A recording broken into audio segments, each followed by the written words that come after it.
Hola a todos nuevamente a esta serie de análisis que estoy haciendo sobre la saga Crepúsculo. Hoy vamos a analizar la tercera película de esta interesante saga, Eclipse. Ayer analizamos Luna Nueva y hoy vamos a hacer la tercera película de esta saga con una perspectiva psicosemiótica. Para los que recién se vienen incorporando a este canal, y por favor suscríbanse, que necesito más suscriptores. Yo me dedico principalmente a la semiótica, soy psicosemiólogo, y ustedes se preguntarán ¿qué es la psicosemiótica? Es una disciplina científica que se desarrolla a partir de dos elementos. La psicología por una parte y la semiótica por otra, que es lo que nos permite principalmente analizar todas las series, películas con una perspectiva más integral. Y también se puede analizar la mente de las personas con una perspectiva más integral. Entonces, la psicología obviamente aborda el aspecto más que tiene que ver con las estructuras mentales de una persona, mientras que la semiótica nos permite analizar todos estos fenómenos con una perspectiva más simbólica. La semiótica viene a ser muy similar a lo que ocurre con el profesor Landon. No sé, los que vieron el Código Da Vinci. Bueno, a eso me dedico yo en gran parte. A la simbología de las cosas. ¿Qué simboliza cada elemento? Porque eso es lo que nos permite determinar el trasfondo subliminal de todas las cosas que nosotros vemos en nuestra vida cotidiana. Así que, como yo les dije ayer, bueno, yo digo ayer, pero en realidad el video ustedes lo pueden estar viendo en cualquier momento de la historia. Como yo me dedico a esto, pueden enviarme un correo abajo, que lo voy a dejar linkeado, si quieren un análisis particular sobre algún tema que a ustedes les interesen. Yo en general tengo poco tiempo por el asunto de mi trabajo, entonces como siempre me están pidiendo videos sobre otras temáticas, en realidad no doy mucho abasto para abordar todos los temas que a mí me gustaría.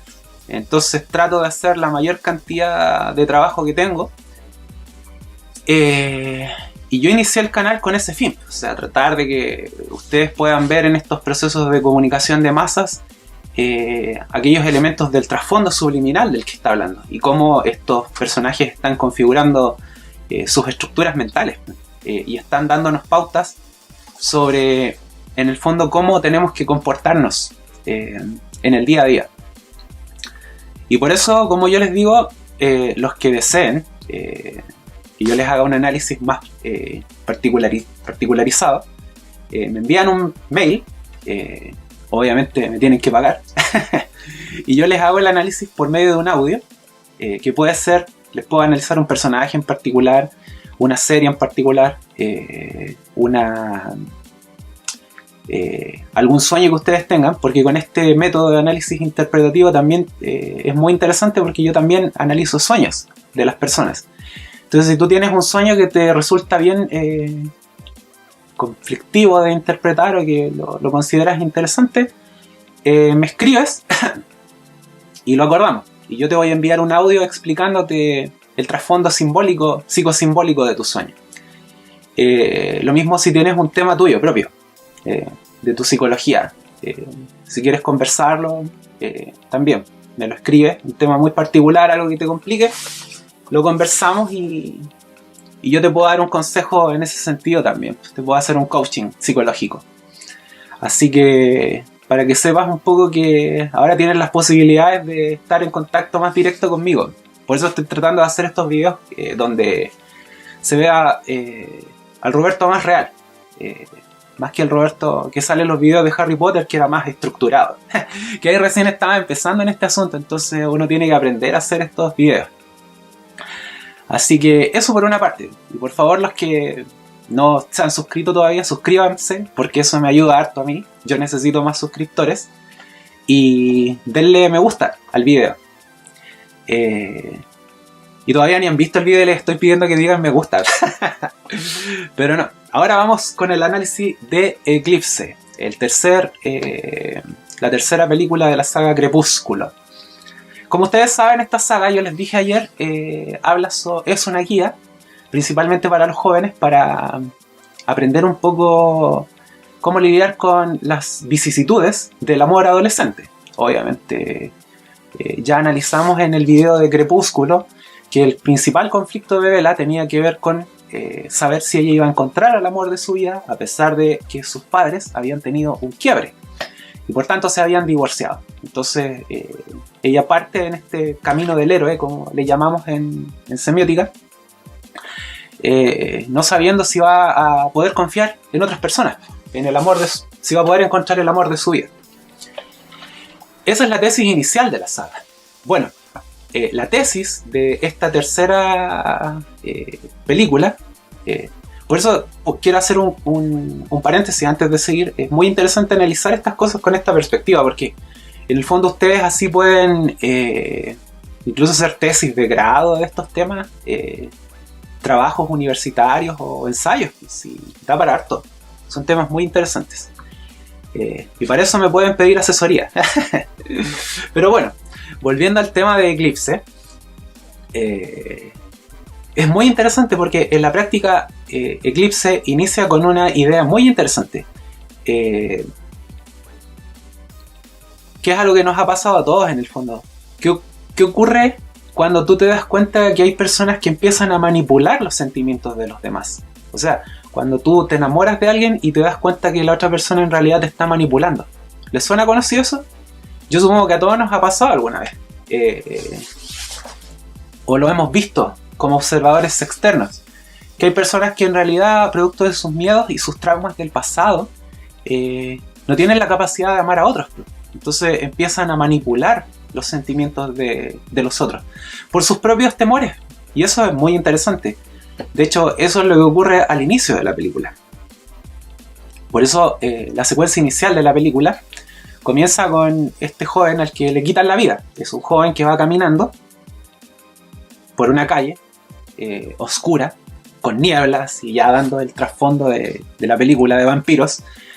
Y allí de pronto aparece un vampiro y le quita la vida. Entonces el joven deja de ser humano en el fondo. Y es un joven inocente en el fondo que producto de este proceso va a ser transformado en un vampiro. Y ese elemento de la inocencia quiero que lo tomen en consideración porque va a ser súper relevante a medida que vaya avanzando este análisis. Entonces nuevamente volvemos a algo muy parecido que ocurría en la película anterior. Bella inicia esta película con un conflicto. Ella quiere tener más libertad, que es algo que le pasa a todas las chicas. Yo creo que cuando tienen un novio, su novio se vuelve muy posesivo. Y aquí mi novia se está riendo porque yo también me volví muy posesivo en un punto con ella. Que ustedes saben que por aquí va a andar mi novia, así que tengo que hacer este tipo de comentarios. Entonces nosotros, claro, nos ponemos en un punto posesivos con la persona que amamos. Y eso le pasa a Edward en ese momento. Él se vuelve posesivo con Bella. Y Bella no quiere ser controlada por Edward. Entonces quiere su propio espacio. Entonces, aquí entramos en la dicotomía de los dos personajes. Por una parte, Edward sigue siendo majadero con el tema de que quiere casarse con Bella. Y Bella lo que quiere es ser un vampiro. Entonces, Edward no sabe si permitirle que ella se convierta en un vampiro porque en el fondo le estaría dando más libertad. O sea, ella tendría más poderes, sería como él. Entonces el gran temor de Edward es, bueno, si Bella se vuelve más poderosa y tiene mi mismo estatus, me podría dejar. Que es el temor que tenemos todos nosotros, en punto. Cuando aparece la persona que nos gusta y tememos que esa persona podría igualarnos, pasa en ambas direcciones, o sea, pasa tanto en hombres como en mujeres. Tú dices, que lata, me podría abandonar. Bueno, a Edward le pasa eso. Él no quiere que Bella se transforme en un vampiro porque simboliza ese tipo de joven. U hombre en el caso de... Bueno, vampiro, ahora que lo pienso. Que teme que cuando Bella se vuelva una vampiresa, se va a ir por las suyas. Ya no va a querer estar con él. Pero Bella en realidad quiere ser un vampiro para estar con Edward. O sea, quiere estar con él en sus propios términos. Quiere ser vista como alguien similar a él. Ese es su tema, en el fondo. Por eso se fijan que aquí está precisamente esta guía para el amor adolescente de la que yo les hablo, con tanto énfasis, constantemente. Y aquí nuevamente aparece el personaje femenino, la contraparte de Bella, en el fondo Victoria, que nuevamente quiere destruir a Bella, y eso lo hace porque en la práctica quiere... y aquí ella empieza a reanudar los conflictos, siempre está armando conflictos entre los lobos, entre los vampiros. Ella simboliza la conflictividad, a diferencia de Bella, que simboliza la armonía, como vamos a ir viendo en los análisis posteriores. Por eso es muy interesante que, por ejemplo, Victoria entra en un proceso donde ella aumenta los conflictos creando más neófitos. Los neófitos son estos vampiros jóvenes, se empiezan a crear nuevos vampiros que empiezan a atacar indiscriminadamente a todo el mundo porque no han sido educados para ser vampiros. Ya voy a entrar en ese aspecto del análisis más adelante. A diferencia de Bella, que simboliza la armonía, como yo decía. Entonces ella en un punto pide a los lobos, que estaban enojados con los vampiros, obviamente, que la protejan a ella. Entonces Bella se transforma en un elemento de unión de todos estos clanes, como vamos a ir viendo a lo largo de la saga. Ahora, ¿por qué en esta película se crean más vampiros? Porque aquí surge algo súper interesante, en el fondo, porque es como cuando los jóvenes o los adolescentes se transforman en jóvenes, porque están en una etapa de sus vidas donde no han definido todavía su identidad, es decir, no saben quiénes son. Entonces cuando los jóvenes entran en ese proceso, es mucho más fácil que sean manipulados por otros, sobre todo por los más experimentados, que es algo muy parecido a lo que no sé si recordarán los que vieron los análisis que yo hice sobre la Cámara de los Secretos, y el caso particular de Tom Riddle con Ginny Weasley y el mismo Harry Potter. Era eso, era el joven con mayor experiencia de la vida, que producto de sus propios traumas manipula a los más jóvenes para que hagan su voluntad e intenta destruirlos en ese proceso, porque no quiere que nadie sea inocente, quiere que pierdan su inocencia los jóvenes. Y yo estoy seguro que ustedes también han vivido eso. O sea, en su vida cotidiana siempre hay tipos o tipas que tratan de hacerte perder tu inocencia, que tú, como ellos tienen una vida miserable, tratan de que tú también seas miserable y que no veas el mundo con los ojos de una persona buena. Eso simboliza un poco Victoria, y eso simboliza este proceso en el cual muchos jóvenes en esta película empiezan a ser transformados en vampiros, es decir, pasan de la adolescencia a la adultez de forma muy rápida, o sea, sus poderes se explotan sin control. Por eso es muy interesante ese deseo de sangre que tienen estos vampiros neófitos, porque es un deseo de sangre incontrolable, porque de esta forma la película está hablando de que si tú no tienes la capacidad de controlarte, porque la película te está hablando a ti obviamente, y a mí, que la vi ayer, vas a terminar siendo destruido por tus propias pasiones, que es el gran tema de Bella, y Edward, y Jacob, de paso.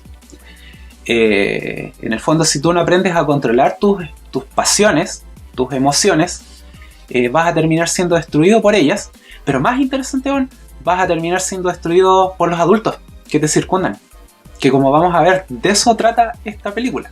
Por eso yo hablaba de cómo se manipula los sentimientos de los otros. Eso es lo que la película te está mostrando, en el fondo, cómo hay adultos, personajes más viejos, que se aprovechan de la inocencia de los otros. Por eso en esta película se hace énfasis en los personajes secundarios, como van a recordar. Aquí se nos dan las primeras pistas para entender a los hermanos de Edward. No sé si llamarlos hermanos en realidad, ¿qué eran? Pero ¿la familia Cullen era? Bueno, ustedes me escriben abajo cuál era el nombre de la familia, el apellido de la familia de Edward, por favor, en los comentarios, porque si yo a veces me confundo, piensen que estoy todos los días analizando muchas cosas, entonces no... De pronto va a aparecer un personaje de Naruto o de Dragon Ball en medio del universo de Crepúsculo. No. Entonces, en esta película se nos muestra a los hermanos de Edward, y se nos muestra cuáles son sus traumas iniciales, como una forma de reforzar la tesis inicial de la película. Esto de cómo los jóvenes llegan a una etapa de sus vidas donde son manipulados por los adultos. Y eso provoca que pierdas tu inocencia, pierdas tu capacidad de confiar en los demás. Que si te fijas es lo mismo que pasaba con Bella en la primera película. O sea, ella no sabe si puede confiar en que va a recibir amor por parte de los demás. Entonces, aquí se nos muestra a Rosalie, que es esta hermana de Edward, que es la más combativa, la que más odiaba a Bella en un principio. Y ella recuerda su pasado. Entonces ella envidia mucho a Bella. O sea, la película primero nos muestra que ella siempre está como en este proceso de no quiero nada con Bella. Pero en realidad ella sentía temor, porque la película nos muestra que ella en el pasado fue engañada por su novio. Claro, el novio la engañaba y también la obligó a hacer cosas indecibles, cosas que ella no quería hacer. La obligó a hacer lo que ella no quería, con otros sujetos, según recordarán.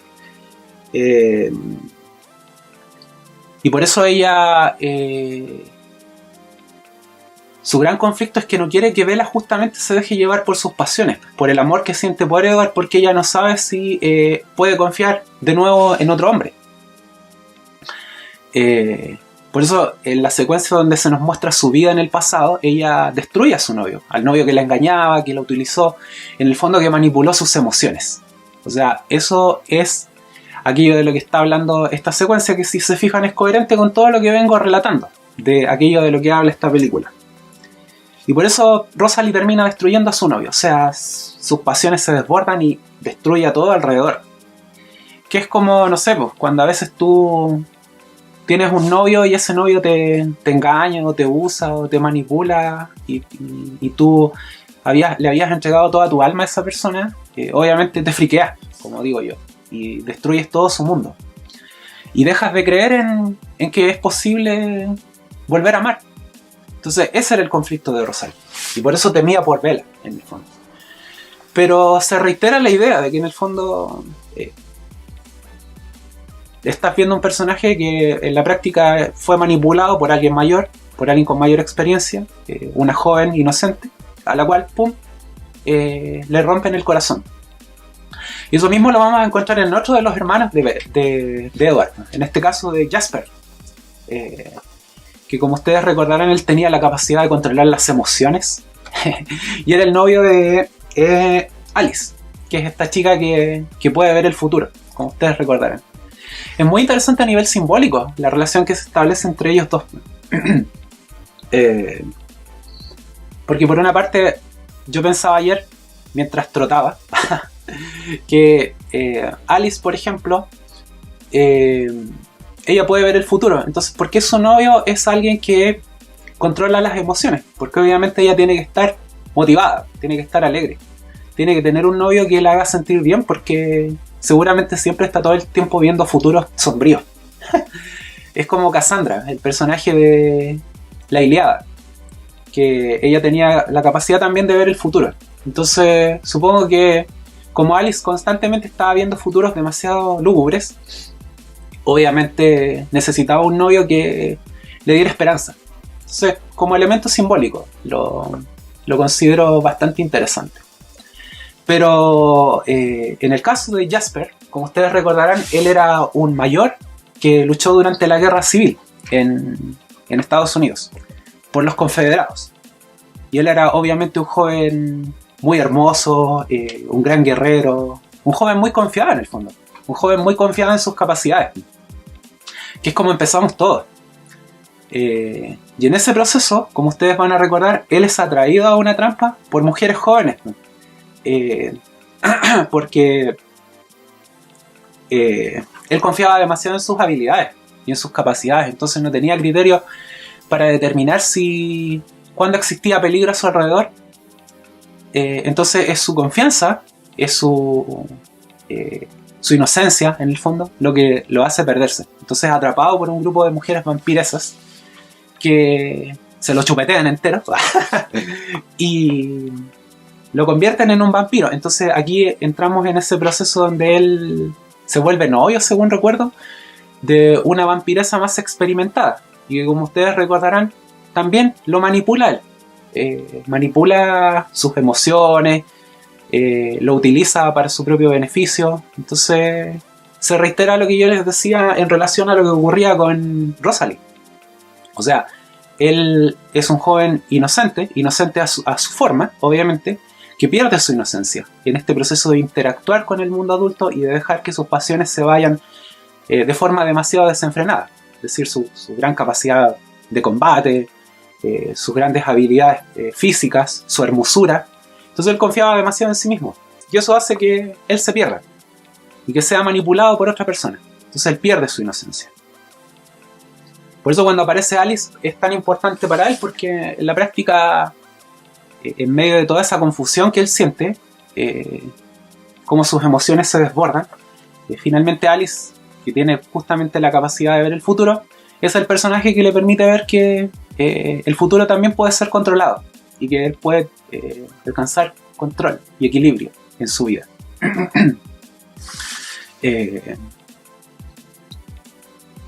Y por eso la película deriva, luego de mostrarnos a estos dos personajes secundarios, hacia el pasado de Edward, que justamente nos muestra cuál era su gran temor en el fondo. ¿Por qué él quería tanto casarse con Bella? Justamente porque él quiere recuperar por medio de Bella aquello que perdió en su juventud humana, la inocencia. Porque cuando él era joven, como recordarán, se muestra esta secuencia donde él era desenfrenado también, era un joven que no asumía sus responsabilidades y que producto de ese proceso, él simplemente perdió su humanidad, perdió su inocencia, perdió su juventud, y para él eso era algo muy valioso, es algo que quiere recuperar, y es algo que quiere recuperar justamente con Bella, con el amor de su vida. Entonces, por eso para él era tan relevante casarse con Bella y hacerlo todo desde un punto de vista muy romántico. Por eso él era tan caballero con Bella. Él trataba de hacerla sentir a ella muy inocente. Y por eso ese era el temor justamente de Edward. Por eso Edward no quería transformar a Bella en un vampiro, porque no quería que Bella perdiera su inocencia, que es justamente lo que él perdió por ser demasiado apresurado en el manejo de sus pasiones. Y por eso la secuencia final de la película deriva justamente en ese tema, o sea, en el hecho de que Victoria se presenta con este grupo de neófitos y sobre todo con un novio que, como ustedes recordarán, ella tiene un novio que es este joven que aparece al principio de la película, que matan, como recordarán, y ella se aparece en esta batalla final, donde también aparece Jacob, y se produce este enfrentamiento final donde ella emplea a su novio para su propio beneficio. O sea, Victoria se busca un novio en el fondo para manipularlo. Se reitera la idea de que ella es la mujer con mayor experiencia que manipula a alguien más joven e inocente para su propio beneficio. O sea, que ha perdido por completo la capacidad de amar a otro. A diferencia de Bella, que en medio de esta lucha por su supervivencia, en el fondo, ella prefiere sacrificarse para salvar a su novio. Justo en el momento en que Edward va a ser destruido. Entonces ella creo que se corta o sangra.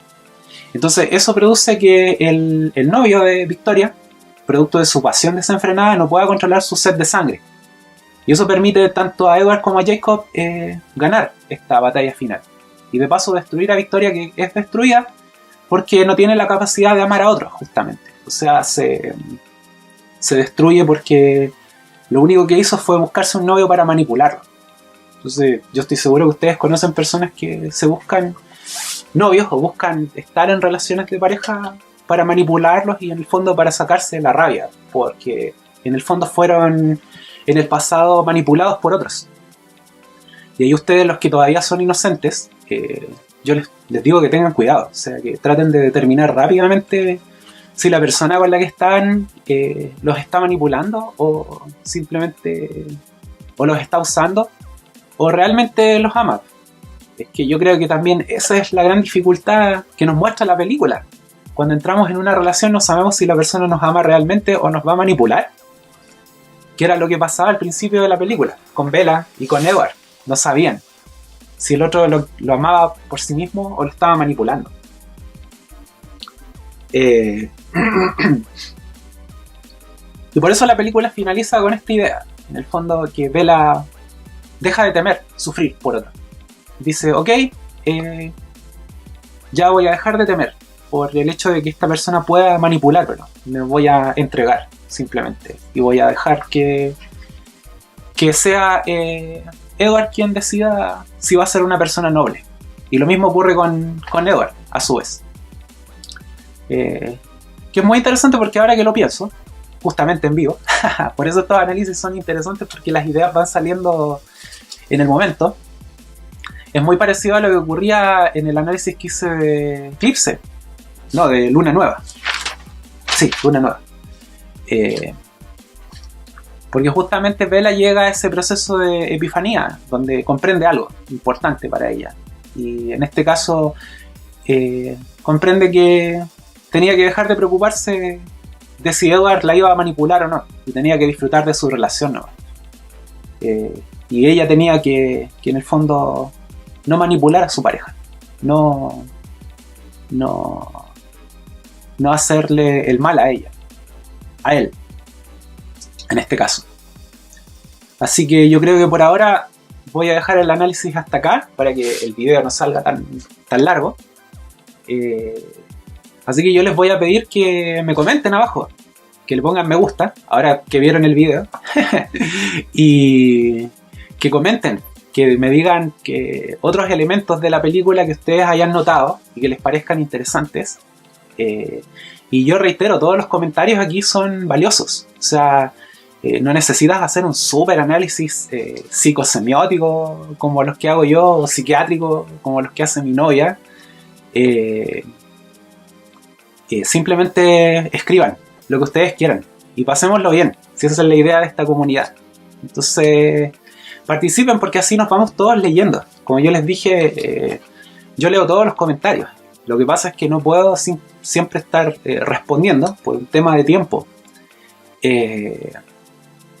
Así que cualquier cosa que les haya llamado la atención de la película o del libro, coméntenlo. Y así vamos enriqueciendo el análisis, porque una cosa es ver el video, pero abajo los comentarios también son valiosos. Y la idea es que armemos una comunidad donde podamos conversar sobre estos temas desde un punto de vista más profundo. Y reitero el llamado o el ofrecimiento de que los que deseen contactarse conmigo lo pueden hacer en el mail de abajo, que yo voy a dejar linkeado, y ahí ustedes me pueden pedir, obviamente lo coordinamos, porque yo no tengo mucho tiempo, en serio, como para hacer todos los videos que me gustaría hacer. Entonces, si quieren por anticipado el análisis de algún personaje o alguna serie que les parezca interesante o que les guste a ustedes, me mandan un mail y acordamos el tema, el precio, pero no se preocupen porque no es para nada tan caro. ¿Sí? Y yo les envío un audio donde les explico un poco el trasfondo de los personajes o de las series que les gustan. Lo haría sin ningún problema aquí en el canal, pero como les digo, este es un proceso de largo aliento, entonces no sé, a alguien le puede gustar Evangelion o el mismo Naruto o algún aspecto particular de alguna serie. Entonces yo voy a llegar ahí en unos 3 años más, entonces no pueden estar esperando mucho, porque hay mucho material que analizar en este tema. Entonces, eso por una parte. Y también si quieren que yo les analice sus sueños, porque también con este modelo de análisis se puede analizar el trasfondo psicológico y simbólico de los sueños, porque los sueños también en el fondo es como ver una película en la noche. Entonces, el sueño te está hablando de algo que te afecta a ti directamente. Y tiene un trasfondo subliminal. Y a partir del sueño tú también puedes definir qué va a pasar con tu futuro. Si eso es lo más interesante. Lo mismo, si tienen un sueño que les llame la atención y quieran desentrañarlo, lo pueden hacer. Me escriben y ahí yo les envío un audio con ese análisis. Y lo mismo con aspectos de carácter psicológico. También, si tienen algún tema que les parezca necesario conversar y que quieran desenredar, o lo mismo algún consejo en el plano de las relaciones interpersonales, si no saben cómo interactuar con su pareja, algo de ese estilo, lo conversamos sin ningún drama. Yo sé que a muchos les gustaría también que este proceso lo hiciera mi novia, pero ella tiene menos tiempo todavía que yo, así que por ahora se van a tener que conformar conmigo.